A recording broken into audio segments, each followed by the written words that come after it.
Salut les mecs, salut les beaux gosses et bienvenue sur une nouvelle vidéo où je vais vous partager mon avis bref et rapide concernant les films modernes que j'ai vus récemment. Et on va commencer par Nobody 2, celui-là, pas grand monde en a parlé. J'avais vu le premier, je crois que c'est avec l'acteur qui était dans Better Call Saul, la série Better Call Saul.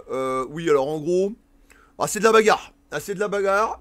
C'est du Street of Rage. Alors, dans cet épisode 2, notre Better Call Saul, là, il se retrouve en vacances avec sa famille. Il veut être un peu tranquille. Et puis bon, bah, oui, il va y avoir une petite emmerde avec son fils dans une salle de jeu. Puis bah, ça va tourner à la bagarre. Et puis, il va mettre le doigt dans l'engrenage. Il va se retrouver face à la mafia locale du petit bled où il est, là.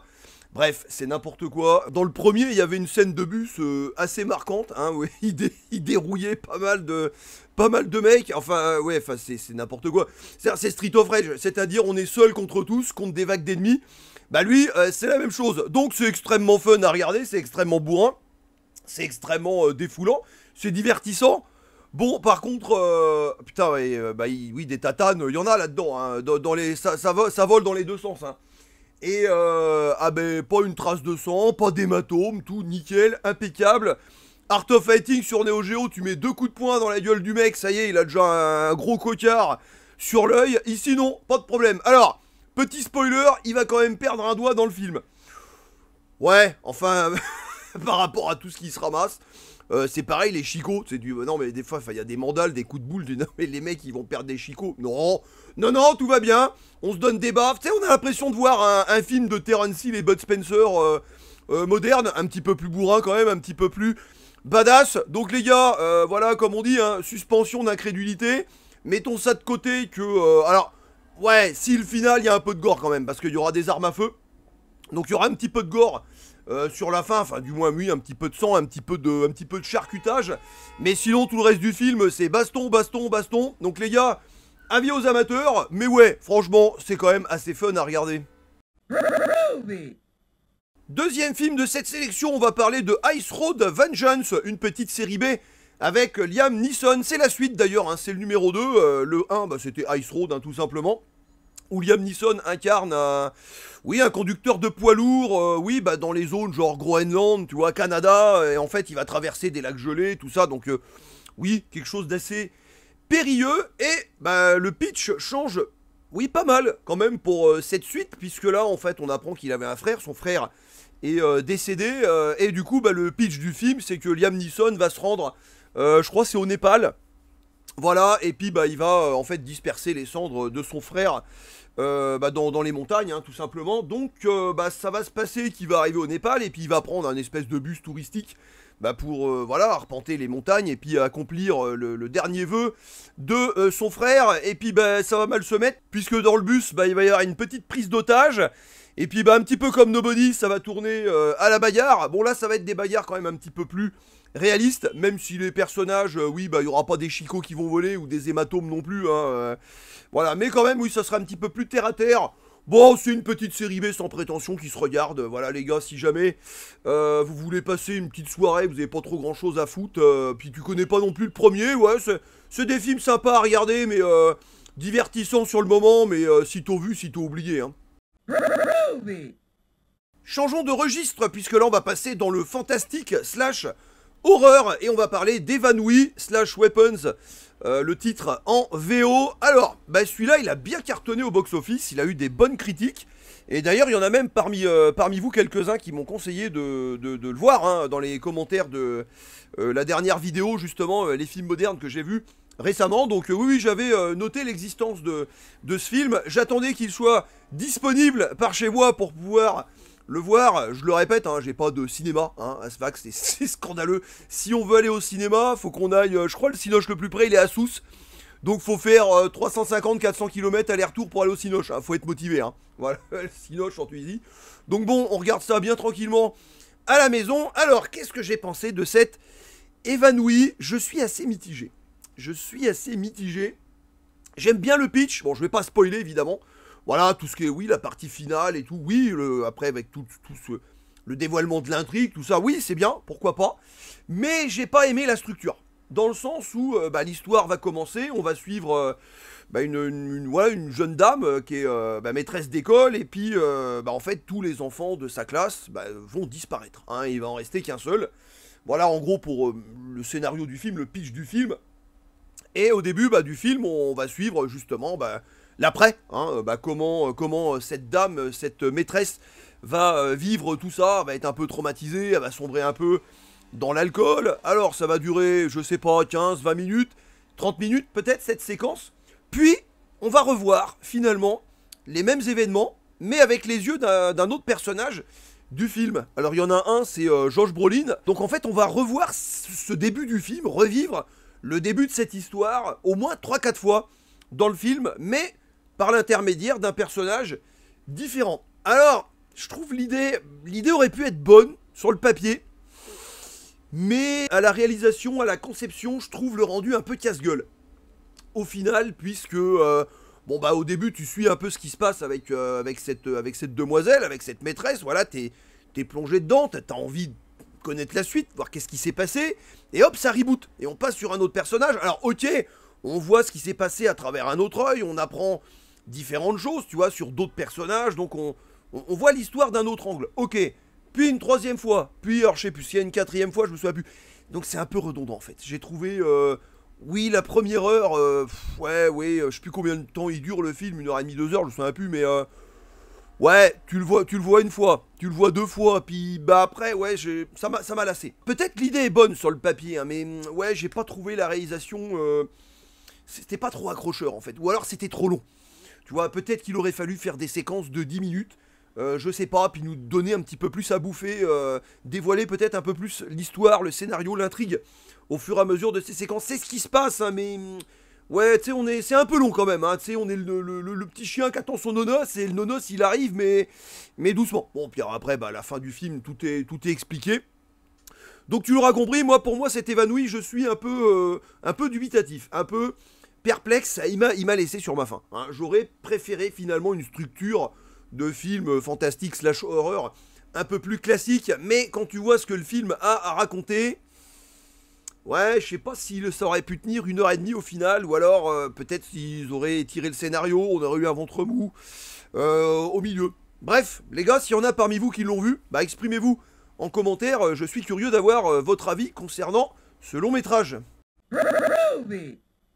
Quatrième film de cette sélection, on va rester dans le fantastique, ça s'appelle Monster Summer. Alors a priori ça serait sorti en 2024, je sais pas, enfin j'en avais entendu parler, j'avais vu la bande-annonce, et puis après le film avait disparu, j'avais pas eu l'occasion de le voir, jusqu'à récemment, hein, je l'ai vu il y a 2-3 jours au moment où je tourne cette vidéo. Bon, en gros c'est c'est un film fantastique pour enfants, pour adolescents, mais ce qui m'a fait regarder ça, c'est qu'il y a Mel Gibson dedans. Je me dis, ouais, quand même, avec Mel Gibson, bon, même si c'est un film pour ados, ouais, il y aura peut-être un petit nonos à ronger. Ouais. Alors, en gros, c'est l'histoire d'un petit gars qui veut devenir journaliste, reporter. Il aime faire du baseball avec ses copains, ouais, il a sa petite bande de potes. Et puis je crois qu'il vit sur une île, ouais, c'est ça. Et sur l'île, il va commencer à y avoir des disparitions. Voilà, il y a son copain qui va être... il va disparaître et il va revenir le lendemain, ça va être un zombie en fait. Voilà, il aura plus de sentiments, plus rien. Il va être assis sur un banc et puis voilà, il se passera plus grand chose. Et du coup, ce gamin va faire la rencontre de Mel Gibson, qui est un flic à la retraite. Et ils vont commencer à enquêter tous les deux sur ce phénomène. Et ils vont même sortir de l'île, enfin du moins Mel Gibson va sortir de l'île pour aller enquêter. Hein, parce qu'il y a eu dans les bleds aux alentours, je sais pas, dans un rayon de 100 km, 200 km, il y a eu des événements assez... similaire, voilà, je vais pas en dire plus pour pas spoiler, pas dévoiler l'intrigue. Bon, franchement, c'est très très gentillé. Ouais, c'est vraiment du film, j'ai même envie de dire, oui, adolescent prépubère, hein, 11-12 ans. Ouais, il va pas se passer grand chose. Bon, le final, oui, il y aura peut-être des fusillades, des trucs comme ça, mais ça reste que globalement très très gentillé. Bon, les gars, si à tout hasard vous avez... des enfants 8, 9 ans, 10 ans, ou des ados 11, 12 ans, 13 ans. À la limite, si vous voulez regarder un film avec eux le soir, qui pourrait peut-être potentiellement les captiver, bon, ça va se poser là, mais enfin, ouais, tu l'auras compris, malgré la présence de Mel Gibson, ça reste quand même un film globalement très très moyen. Hein. 5e film de cette sélection, on va parler de Toxic Avengers, nom de Dieu, une résurrection complètement improbable, hein, une production trauma à la base. Alors moi, les films trauma, ouais, j'en ai vu, hein. J'en ai vu quelques-uns, oh, c'était il y a longtemps, hein. Il y avait Poultrygeist, je crois, l'espèce de... Pour faire Poltergeist, tu vois, Poltergeist, en fait, un esprit maléfique qui va habiter une maison et puis, tu sais, faire trembler des meubles, tout ça, pour faire fuir les habitants, leur faire peur, tu vois. Donc là, il a fait un jeu de mots, Poultrygeist, donc poultry pour poulailler, tu vois. Donc j'avais vu Poultrygeist, je crois que c'était avec des poules qui devenaient complètement folles, des poules zombies. Bref, complètement débile. Et peut-être, oui, une de ses meilleures œuvres, effectivement, c'était peut-être ce Toxic Avengers, hein, qui était une idée de Lloyd Kaufman, hein, je crois que c'est le PDG de Trauma. Lloyd Kaufman, hein, qui fait une apparition d'ailleurs, un petit caméo dans ce Toxic Avenger. Alors apparemment, il a été tourné depuis belle lurette, hein, ça fait 3-4 ans, voire 5 ans, je crois même que le film est prêt. Personne voulait le distribuer. Bon, et puis là, ça y est, il est arrivé, il a popé. Alors déjà, premier truc, c'est que, alors Toxic Avenger, voilà, normalement, c'est un peu comme Jason Voorhees, toi, c'est un mec, ouais, c'est une masse, tu vois, quoi. Là, ils ont choisi Peter Dinklage pour le rôle.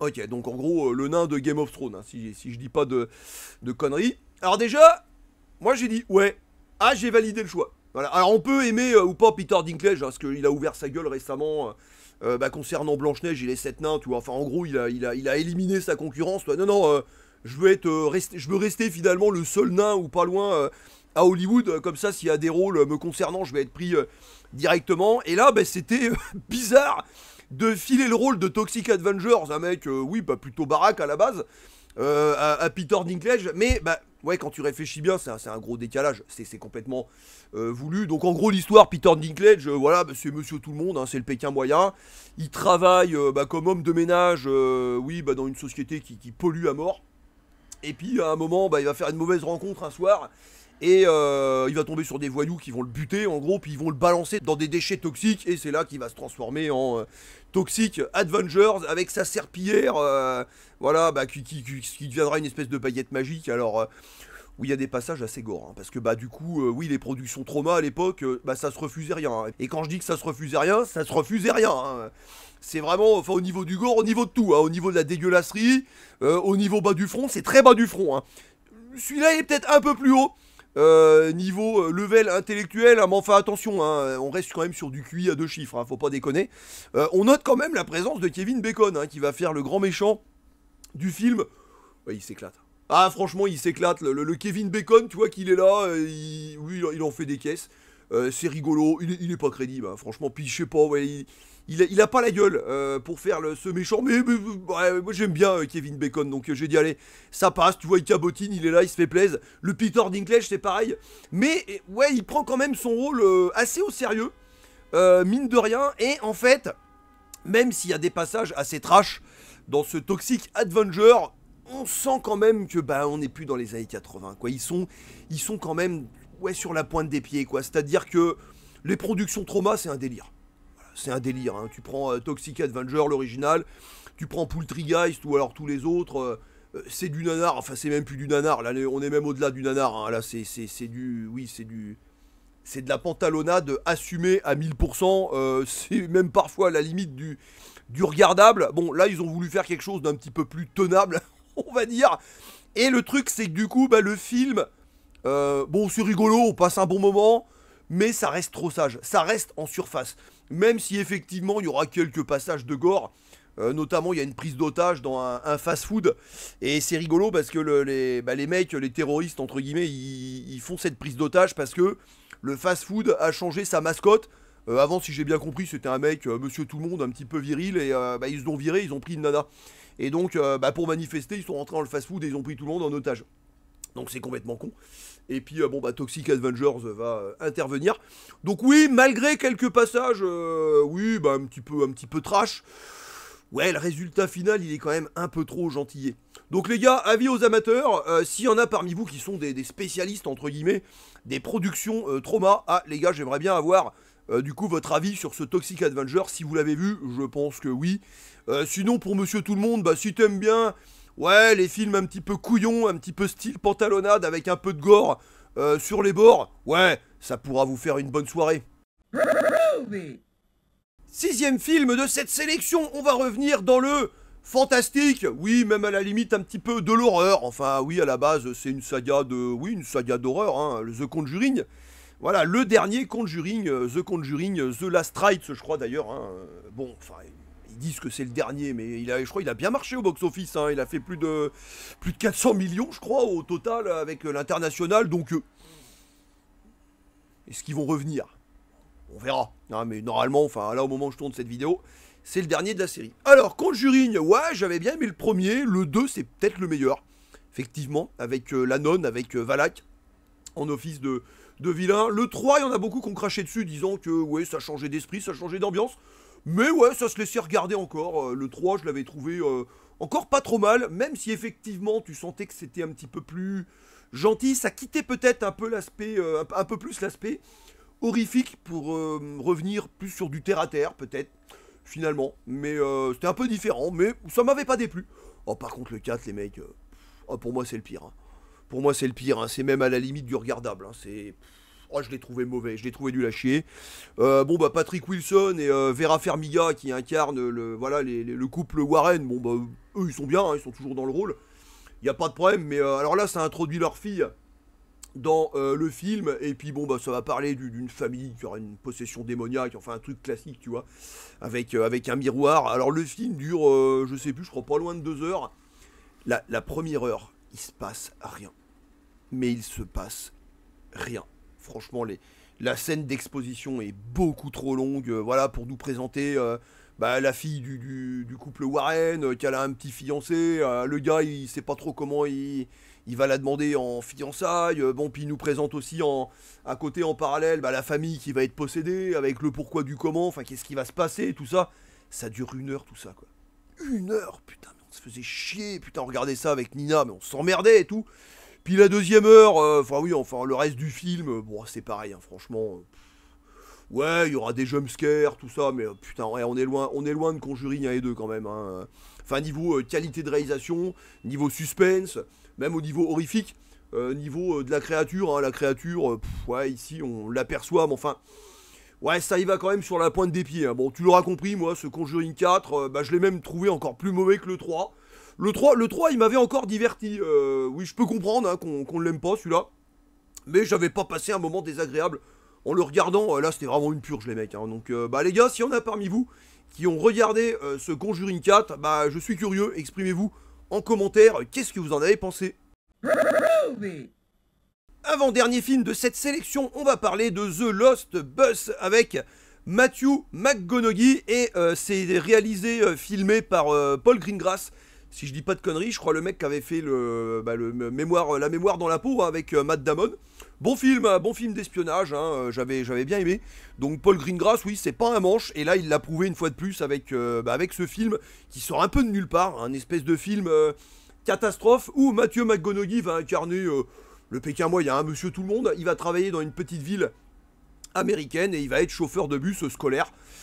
Tout simplement, et puis bon on voit qu'il a des problèmes avec sa famille, il vit chez lui avec sa mère, il est divorcé, il a son fils qui est adolescent, il a une relation assez compliquée avec lui, son fils le déteste, puis il part au boulot à reculons, enfin bon voilà, la vie de merde, voilà, le Pékin moyen avec la vie de merde par excellence, et à quelques kilomètres de cette petite ville, il va y avoir un incident sur une ligne électrique et ça va provoquer un incendie de forêt. Cette histoire est tirée d'une histoire vraie, hein, a priori, qui s'est passée en 2018 aux États-Unis. D'ailleurs, je crois les faits réels nous sont racontés au début du film et surtout à la fin.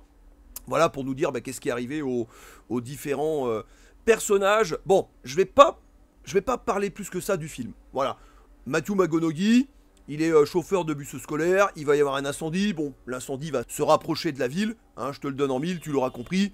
Et je vais pas en dévoiler plus, parce que franchement, c'est un bon film à regarder. Donc c'est un film catastrophe, hein, évidemment. Oui, tout va pas être rose dedans, loin de là. Et putain, c'est là que tu vois que Matthew McConaughey, c'est un putain d'acteur. Hein. Franchement, le mec, moi je dirais, le mec, il peut tout jouer, quoi. Franchement, il peut tout jouer. Paul Greengrass, enfin, c'est pareil, la caméra, les pompiers, la manière dont il va filmer la situation de crise avec les pompiers. Et puis alors surtout les effets spéciaux, quoi.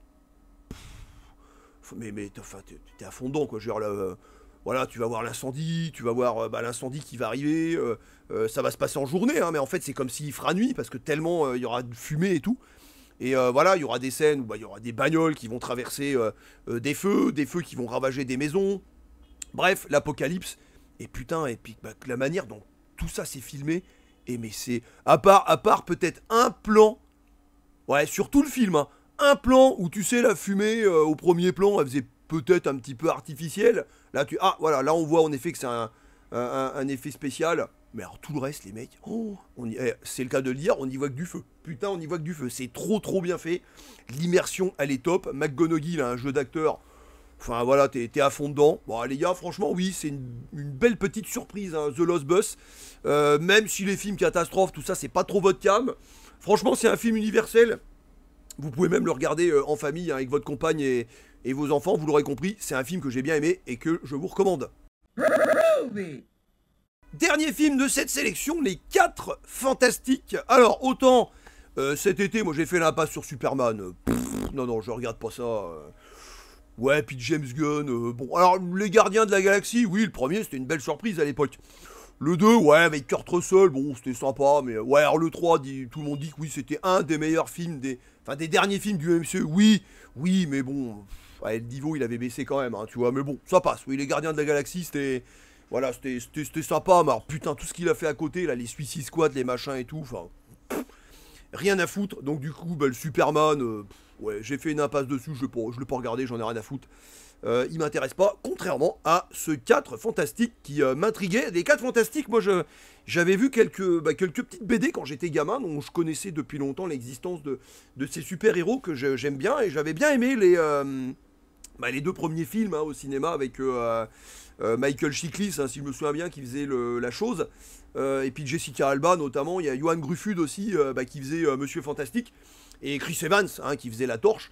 Voilà, donc les 2 premiers films, oui, 2005 et 2008, tout ça a pu. Enfin, le deuxième avec Silver Surfer, j'avais bien aimé, ouais, j'avais bien aimé, c'était cool.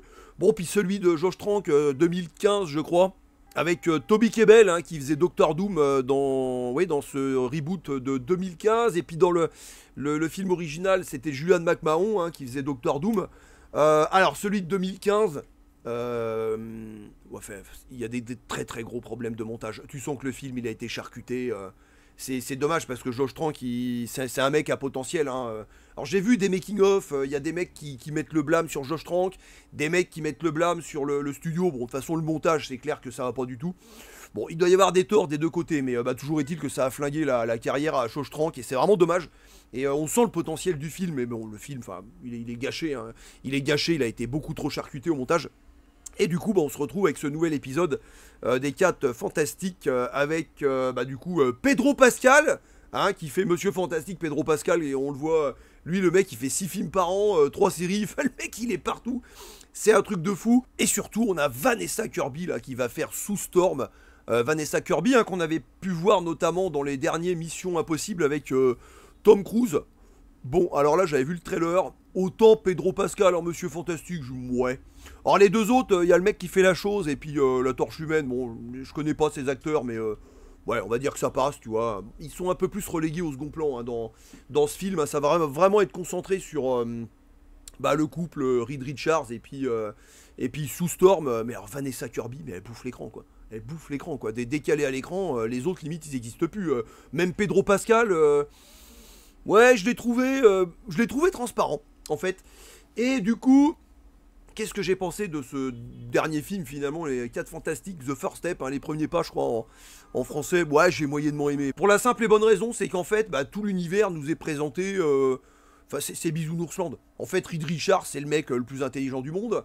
Les 4 Fantastiques, voilà, les quelques méchants qu'ils ont eu en phase 2, voilà, il les dégomme sans problème. Je crois qu'il y a l'homme taupe.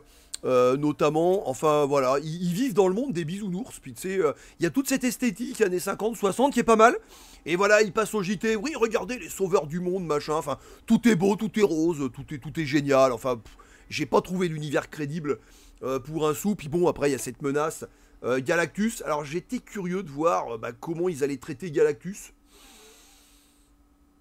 Ouais, alors Galactus qui est censé, il bouffe des planètes, quoi, alors là, il nous le présente dans un vaisseau spatial. voilà, il va détruire, il va traverser les planètes, il va détruire les planètes comme ça, puis il va se nourrir de l'énergie des planètes. Et alors, si je dis pas de conneries, hein, vous me corrigerez dans les commentaires si je me trompe, mais je crois que Galactus peut prendre la taille qu'il veut. Alors quand il débarque sur Terre, bon, alors c'est un géant, évidemment, mais il pourrait être tellement plus grand. Donc, bah oui, alors du coup, le final, c'est pareil, c'est complètement pété, parce que, bah, tout repose finalement sur Vanessa Kirby. Les autres, bon, les autres jouent un rôle, mais enfin tout est là. Puis après, ça tourne autour de la famille. En fait, tu sais, les vieilles morales américaines à 2 balles, tu sais, très puritain, très morale family, tout ça. Donc, ouais. Ouais, ça reste divertissant. Ouais, ça reste sympa à regarder de par la direction artistique rétro-futuriste. Ça, de ce côté-là, c'est bien maîtrisé. Mais ouais, tu l'auras compris, j'ai trouvé le film un peu bancal. Au final, et bah moi je reste ouais, sur les 4 fantastiques des années 2000. Finalement, je trouvais ça plus fun et plus décomplexé.